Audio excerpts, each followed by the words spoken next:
श्रियकान्ताय कल्याणनिधये निधयेतिनाम् श्रीवेङ्कटनिवासाय श्रीनिवासाय मङ्गलम्।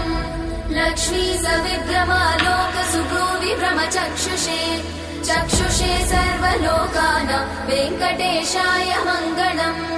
श्रीवेङ्कटाद्रिशृङ्गाग्रमङ्गलाभरणाङ्ग्रये मङ्गलानां निवासाय श्रीनिवासाय मङ्गलम्।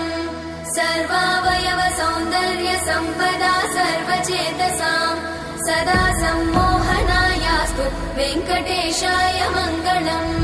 नित्याय निरवध्याय सत्यानन्दचिदात्मने सर्वान्तरात्मने श्रीमद् वेङ्कटेशाय मङ्गलम्। स्वतः सर्वविदे सर्वशक्तये सर्वशेषिने सुलभाय सुशीलाय वेङ्कटेशाय मङ्गलम्।